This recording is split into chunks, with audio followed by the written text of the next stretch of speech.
Welcome back. We are back from vacation, even though we didn't miss an episode, so it's not like we were on vacation from the podcast. But we're still back from vacation. We are. And we don't want to be. We don't want to be.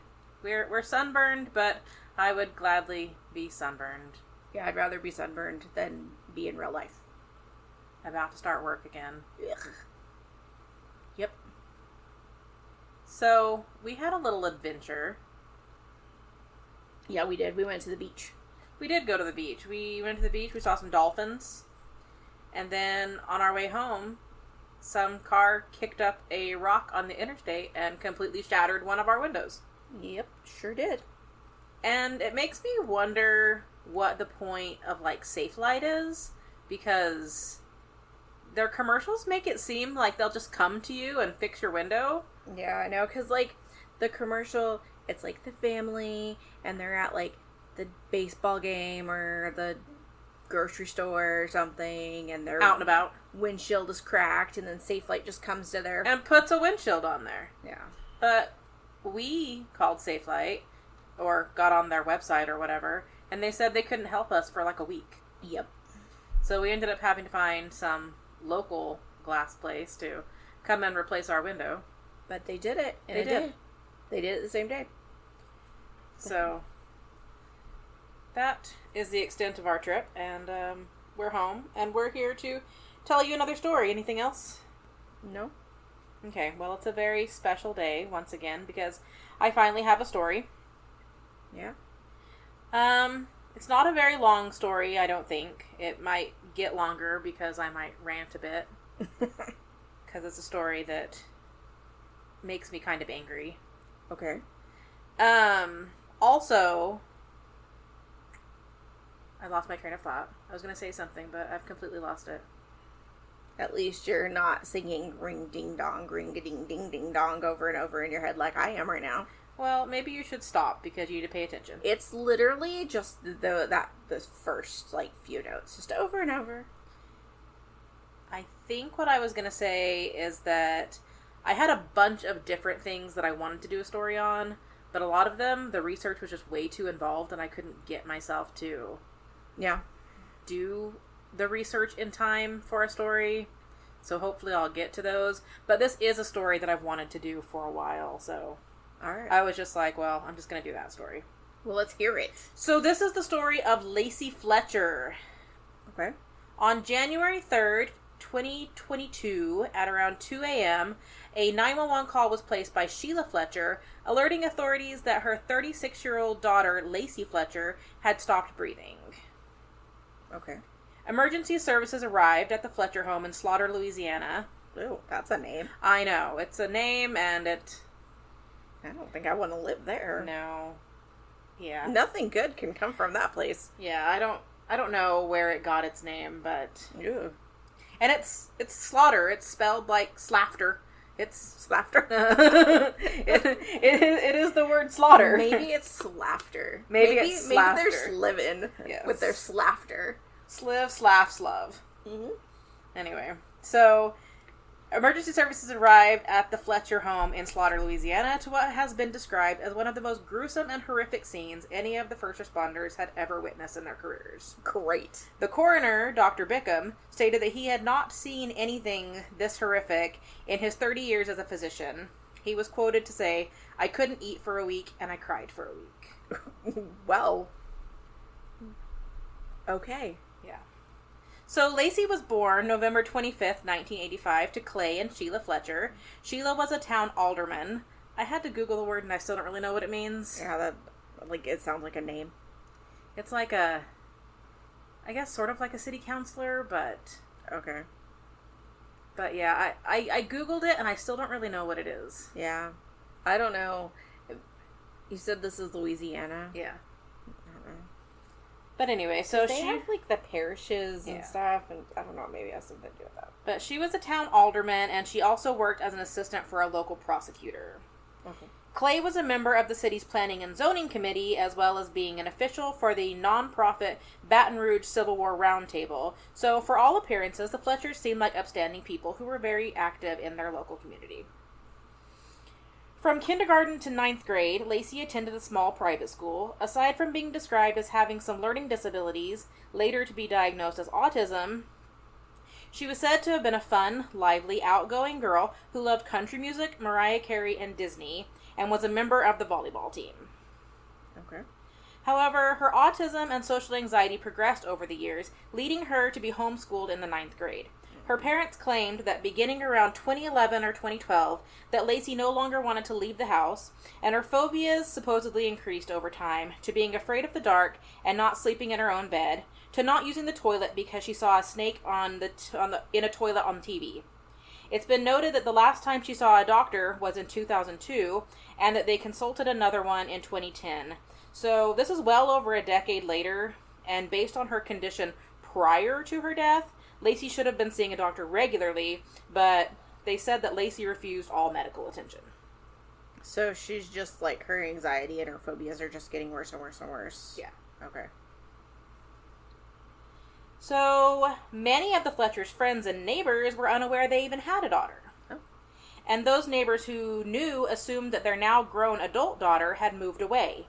One of their neighbors said that it had been about 15 years since he, and most likely anyone else, had been in their home, and when he asked years later about Lacey, assuming she'd moved off to get her own life, Clay had told him that she was still living with them and changed the subject.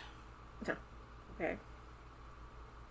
It's been said that starting approximately in her 20s, Lacey suffered from a rare neurological condition called locked-in syndrome. Okay. Locked in? Yes. Okay. Which is essentially where you're a prisoner in your own body. Your mind is still functioning, but you're essentially paralyzed and unable to move your body, and there's nothing you can do about it. Okay, so when was she diagnosed with that? Around her 20s.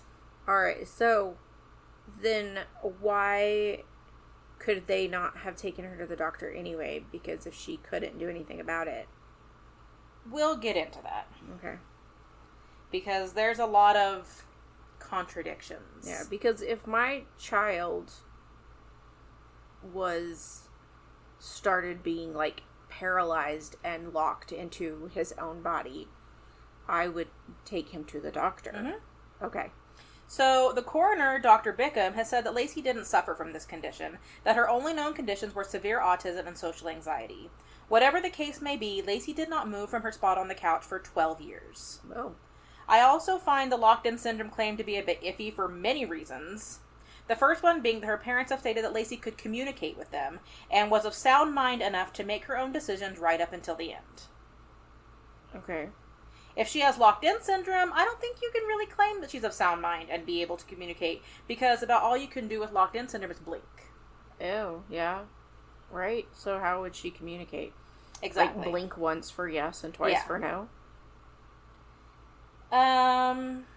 Yeah, so that confuses me. Her parents have also claimed that she refused to leave the couch. Like, do they mean for the entire 12 years? Or up to the point where she supposedly became a prisoner in her own body? I mean, like, I also refused to leave the couch for 12 years, but... But I mean, like... Again, if she supposedly has locked-in syndrome... Yeah. How is she refusing to do anything? Right? And, I mean, even just thinking about our mom, like, she'll be like, I'm not going to the doctor. But, like, when it comes down to it, we're just like, you're going to the doctor. Yeah. Like, this is serious that you need to go. Yeah. And especially if she can't even move, then I don't want to take anybody's autonomy away. Exactly. But, like, if they're in this kind of situation, sometimes it's like, well, you're going to the doctor. Exactly. So, like I said earlier, one of her phobias was that she wouldn't use the toilet because she had seen a snake in a toilet on TV. So she supposedly would either do it on the couch or on a nearby towel. Well, how did she get to the nearby towel? Well, that's my thing. Like, I don't know when this started. Did it start before she got locked-in syndrome? Or... And also, like, if she has this, and even, okay, so, phobia of the snake aside,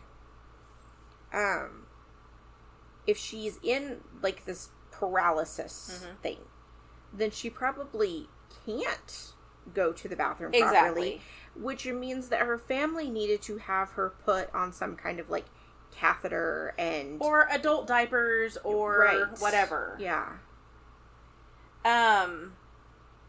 But yeah, so there was plenty of proof that she did use the bathroom on the couch. There were years of proof that she used the bathroom on the couch. I don't know why they would just let her just sit there and do that. And, like, sit in it. Exactly. So, you know, there was enough proof to the point that the floors under the couch were beginning to buckle and deteriorate from the waist. Oh, disgusting. How do you live like that? Yeah. So, again, was it because she couldn't get up to use the bathroom or because she refused to? But either way, why are her parents not intervening? Right. Sometimes you have to, like, even if she was able to, sometimes you have to have interventions. And, like, supposedly they had, like, one of those medical toilets next to the couch, but they never put her on it, clearly. Yeah. Was it for show? Like, I don't understand. Well, they didn't let anybody in their house, so... Oh, true. Like, that doesn't make any sense. Yeah. But it's been noted that there was one of those, like, portable medical toilets next to the couch. But clearly she was not using that. It's still in the box. So she should have been admitted to a facility where she was being taken care of, if not in both cases, but, you know, especially if she's refusing to go to the bathroom. Because, like, my child has so many crazy anxieties. Yes. But I would not just let him stop using the toilet. Exactly. Like, without getting him some kind of there would be some therapy. kind of intervention, or again, he would at the very least have to be admitted to some sort of mental health or physical health facility where they have people putting bedpans or changing their diapers or changing their catheters or... Yeah. Right. So whether it was a medical necessity that she was using the bathroom on the couch or a mental necessity that she was using the bathroom on the couch, there needed to be some sort of intervention. Right. Let's see. I lost my place. So I read that her parents were going to have her admitted to a facility, like have her committed, but that Lacey did not want to be. Again, if she has locked-in syndrome, how do they know that she does not want to be? And I'm sorry, if you're going to sit there and, like, defecate all over the couch, something has to happen. You can't just sit there and do that. You can't say no. They also claim to have routinely cleaned her, like, bed sores that she was getting from not leaving the couch, and that she never complained about any pain or discomfort, but the evidence to the contrary of them cleaning her wounds was outstanding. So, this all brings me to the horrific details of the case. Great. On January 3rd, around 2 a.m., Sheila placed a call to 911 stating that Lacey had stopped breathing. She claimed to have last seen her alive at about 10 p.m. that evening. Okay. And later she had woken up in the recliner in the living room next to the sofa to find Lacey unresponsive. When authorities arrived, they were met with a pungent odor of urine, feces, and rot. Decay. Ugh. A word that we usually don't associate with living people. Right. But the condition Lacey had been in for such a prolonged period that her body had essentially melted into the couch. Oh my God. While she was alive. Oh my God. How does that even happen? Yeah. 12 years of utter neglect. Yeah. And peeing and pooping on yourself. Yeah. Oh my God. For 12 years. Yeah. Without any intervention. Oh my God, that's so bad. Medical examiners were unable to determine when the last time she moved from the couch was. Her cause of death was listed as acute medical neglect, resulting in chronic malnutrition, acute starvation, immobility, acute ulcer formation, osteomyelitis, which is a bone infection, which finally led to sepsis. I can't believe it took that long for her to get septic. Yeah. I just can't imagine as a parent just sitting there and letting this happen. And just living with the conditions. And watching it happen, and, I just can't. Yeah. It was also determined that her death had taken place between 24 to 48 hours before the 911 call was made. Oh. So, she was clearly not alive at 10 p.m. as her mother stated. Mm-hmm. She had been dead for at least 24 hours. Oh. Yeah. I wonder why she even chose to call 911. Well, we'll get into that too. So because of this, her death was ruled a homicide. Okay. I think that's fair, honestly, from what you've said so far. Yeah. She was covered from head to toe in fecal matter and maggots and insects. Oh my god. Her skin in many areas had decayed so severely that you could see her bones. Oh my god. And she weighed only 96 pounds. Mm.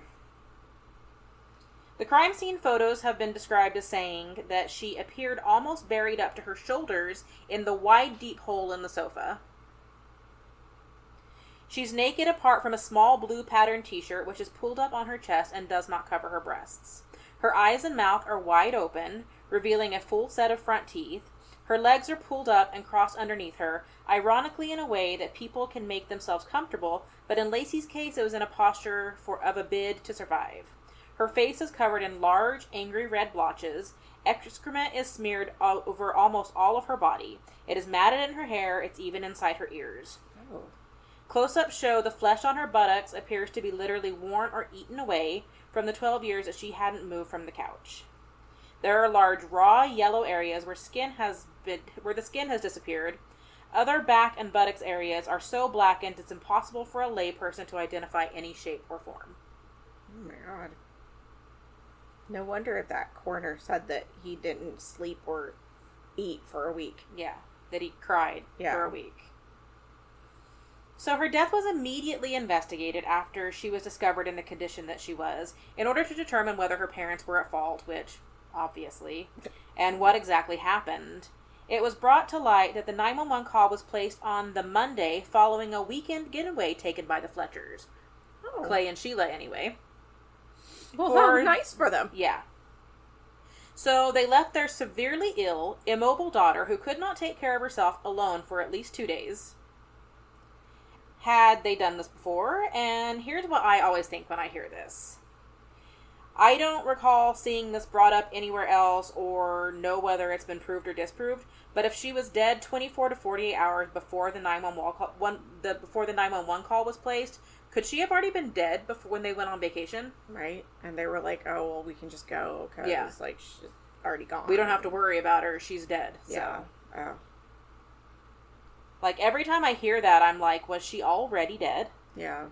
Well, and clearly they're not taking care of her. Yeah. So, I mean, she could have, obviously the coroner said 24 to 48 hours, but I was like, she could have been down there dead for weeks. Yeah. And I don't think they would have noticed or cared. Yeah. Like, did they just leave it to deal with when they got home? Yeah, we'll just deal with this when we get back. No rush? Like dirty dishes in the sink or something. So Sheila claims that earlier that day, or I guess like the second, because this is the third now, that Lacey ate half a sandwich and some Cheetos. Can a person with locked-in syndrome even chew? Right. Like, I Googled it, and the AI answer on Google said that typically people with locked-in syndrome cannot chew. Right. And again, if she has this syndrome, then she needs to be on a feeding tube or, some... Yeah. Yeah. Like, that was my thought. Like, she shouldn't be able to chew if she has locked-in syndrome, so I can't imagine that she ate half a sandwich and some Cheetos, because supposedly she shouldn't even be able to chew. Right. And since they went on vacation for 2 days, was she even home on the second to allegedly feed her? Right. Yeah. And I am I am trying to figure out, like, what, I don't know, like, how she's even been eating. I mean, she was, like, malnourished and starved and stuff, so, like, Was she eating it all for, like, all this time? What they said they found in her stomach was foam from the couch and her own feces. Oh, my God. So, again, we know the sandwich thing wasn't true. And was she being forced to eat couch foam? Because if we believe that she was eating it out of desperation, then there, once again, we are proving that she did not have locked-in syndrome. Right. Oh my God. If she's grabbing at pieces of the couch to eat because she's starving to death, right, she clearly does not have locked-in syndrome. Yeah. Yeah. And if she was already... I don't know. I don't even know. Yeah. I heard on one of the podcasts that I listened to that the Fletchers may have been forced to call 911. So this is going to answer your question that you had earlier about why did they even call 911. Because allegedly one of their neighbors saw Lacey on the couch through a window and told Sheila that she had to call 911. Now, I think that I would have just called 911 myself. Yeah, no kidding. I'm not really sure how that interaction would have gone. Yeah. Like... I saw your daughter dead on the couch. You need to call 911. Yeah. Like, I think that I would have just immediately called the cops. Right, no kidding. Because it had to have looked terrible. Well, I've seen crime scene photos, like, not of her on the couch, but of the scene. And, like, most of the room is just kind of messy, but, like, the couch... has this disgusting gaping hole in it filled with fecal matter and but other than and she was supposedly like stretched out on her side with like one of her hands like up by her chest or her neck. Yeah. Like other than like having this like locked in paralysis or whatever, like, why wouldn't she have got up off of the couch in... Well, supposedly her autism and her anxiety were so bad that she wouldn't. I don't know. Pick her up. I don't... Exactly. But, again, we'll get to that. So yeah, like, I think I would have just called 911 myself, so I don't really know how that interaction went. And you would think that these people who are, like, one, already, like, kind of trying to hide her existence, and two, letting her, I don't even want to say live, because she's not living, but exist in this way, would have shut the window, like, shut the curtains. And, I mean, I didn't, and it never said a window, to my knowledge, they just said they saw her, and so I assumed through a window. Yeah. Did you say she was in the basement? No, she was in the living room. Oh. I don't know why I thought basement. No. She's just in the living room. Oh. Okay. This is so bizarre. Yeah. So, on May 2nd, 2022, a grand jury was held in which it was determined that there was enough evidence to move forward with the charge of second-degree murder. The next day, May 3rd, they were arrested. They were both released on bail within a day or two of their arrest. While out on bond, waiting for their arraignment, the indictments were quashed due to technicalities. I know that one was that the grand jury foreman forgot to sign a document at the time of, like, the trial, and ended up signing it, like, later. And then the other one was because of defective language in the original indictment. Okay. That was like they were trying to charge them for other things than were in the original, like, indictment. Okay. So did they have to, like, redo it? They went back, they were rearrested in June of 2023 and re-indicted by a grand jury that wanted to see them go to trial for their role in their daughter's death. Okay. They were brought to trial in March of 2024. Up to this point, the couple had denied any wrongdoing. However, they both pled no contest to manslaughter charges and were each sentenced to 40 years in prison with 20 years suspended. Clay Fletcher attested that they were just following their daughter's wishes. Sheila claimed to let her make her own decisions despite her special needs, and that Lacey would text her or call her when she wanted food. Again, so many things contradicting the theory that she had locked-in syndrome. Right. Like, how would you text or call if you couldn't do anything? The couple's lawyer stated that they were negligent, yes. It is clear that they were negligent. They loved her to death. That is the true statement. No, they didn't, because there is a difference between letting your adult daughter make her own decisions about her life and letting her rot in a couch. Yeah. Letting her make her own decisions is like letting her move out and live on her own. Or, but according to them, they were letting her make the decision of having no medical attention whatsoever. No. That this is what Lacey wanted, and so they... No. Didn't intervene. I'm sorry. You cannot let your child rot into the couch because she said, I really, really want to rot into the couch. Yeah. And from what it sounds, she didn't want to rot into the couch. Mm-hmm. If she was eating couch foam, it sounded like she was suffering and didn't want to be suffering. Right. But we will never know what exactly happened in this case. Yep. And the timelines are so screwed up about, like, when she got locked-in syndrome, if she ever even had it. And so, like, I don't know when some of these things took place. Right. Because her parents clearly are not truthful about any of this. So, I have a few extra little facts. Okay. Sheila allegedly got Lacey's age wrong 3 times during the 911 call. Okay, ma'am. This is your child. Before finally setting on the age of 31, which was still 5 years off of her actual age of 36. Cool.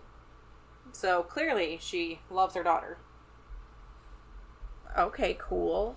Also, during the 911 call, they were told to perform CPR on their daughter. Dr. Michelle Dupree, a retired forensic pathologist, believes that the sounds that can be heard are the Fletchers faking breathing noises while pretending to perform CPR because Lacey was already dead and in no condition to perform the act on her as she could not be moved or stretched out. Oh my god. Like, why even pretend? Just be like, no, we need medical attention right now. And for someone, I mean, I'm not saying she left the house, but for someone who hasn't left the house in 12 years, she also had COVID-19. Aw. Well, and she probably was very immunocompromised because of her situation, so her parents probably brought her COVID. Oh, I'm sure. Because they were very active in the community, and they were going on trips, and... Aw, poor kid. So... I mean, she's not a kid. But... No, she was almost 40 years old, but... Yep. So, like I said, that was a pretty short one, but... It's one that I don't feel like a lot of people know about. Yeah. No, I didn't know about that one.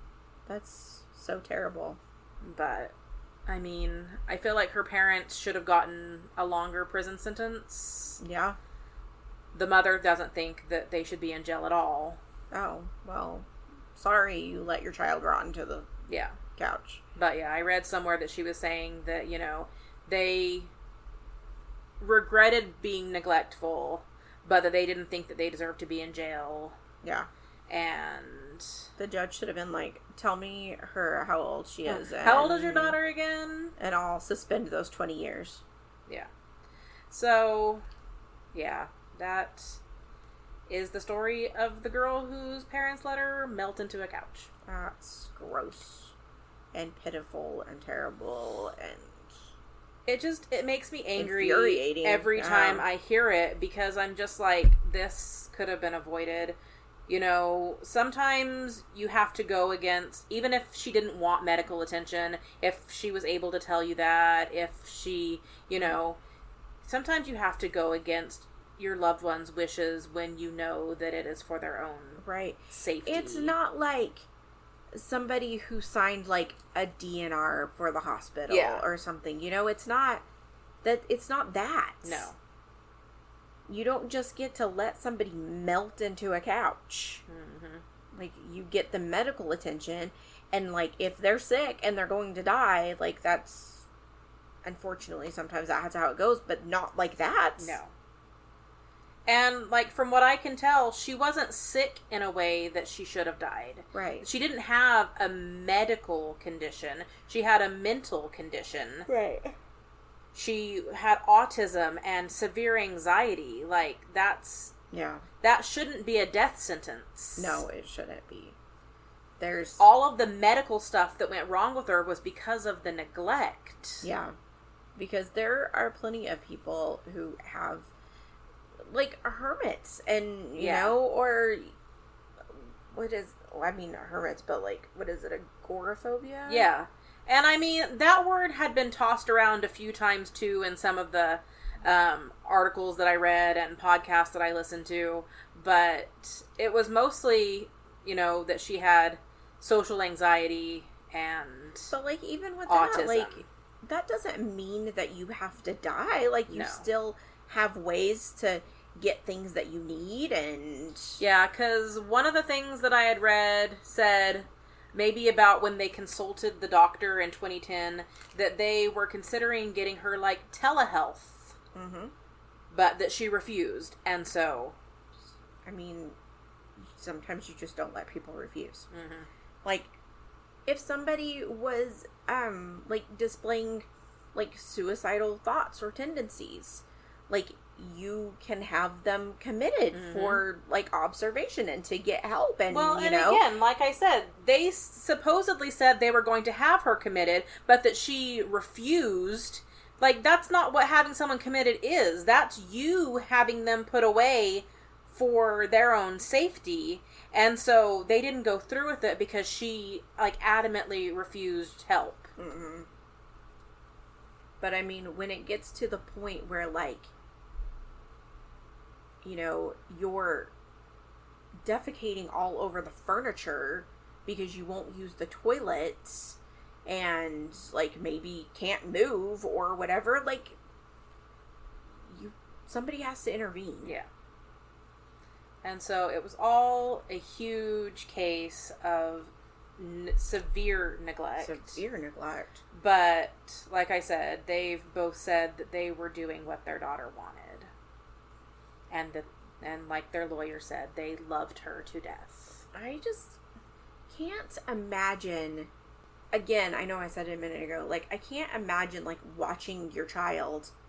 like, this happened to your child and not doing anything. Well, and again, like I said, the mom said that she woke up in her recliner that she liked to sit in. The recliner is right next to the couch. Yeah. And the smell had to have been so bad. And I had heard one podcaster say, like, in the 15 years or whatever, that no one had been into the house and that Lacey had just been sitting there rotting. Like, did they never have anyone come knock on their door? Have any deliveries to the house? Right? Because that would have been like, food delivery, like DoorDash and, like, you know. But did they never have an Amazon package delivered to the house? Like... Yeah. Oh, I don't know. I just can't wrap my head around being a parent and letting that happen to your child. Mm-hmm. Even if your child says, no, I don't want to go to the doctor. Well, you know what? You're going to the doctor. And for them to feel like they had no, like, wrongdoing in the situation. Yeah. Yeah. That reminds me, I watched is it Law and Crime? Mm-hmm. That channel? Yeah. I watched a TikTok of theirs earlier where Lori Vallow was, like, reading her, like, statement at her sentencing in Arizona. And she was talking about how,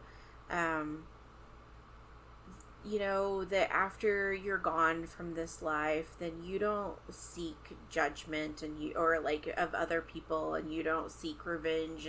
And so, her children and her husband they're not concerned with what happened. Yeah, they're not bothered by the fact that she murdered them. And, you know, they're just living their best afterlife, and maybe they are, but that doesn't negate what you did in this lifetime. Yeah. That doesn't mean that you should not be punished. Oh, yeah. In this lifetime. She said that. For what you did. when Jesus comes back, the first thing he's going to do is release all the prisoners to be his warriors. Okay. So, she's a very special lady. She really is. There's something wrong with that lady's brain. Very much so. Yeah, she should get together with these people. Yeah. Oh, yeah. All right. Well, thanks for that. You're welcome. I'm telling you, it's a story that I've thought about doing for a while just because it's one of those stories that stuck with me after I heard it, and I feel like not enough people have heard it, and yeah, it angers me to know that this happened. Like, she may not have been a child, but she was a person. Right. And she was their child. Yeah. And so, regardless of her being 36 years old, she was their kid. Right. And it's their responsibility to make sure that she is okay. Yeah. I might cry and throw up for a week. Yeah. Yikes. All right. Well, if you'd like to hear more stories like this one, you can subscribe to our channel. Yeah. You can follow us on social media at Twisted and Mysterious, or email us at twistedandmysteriousPodcast@gmail.com.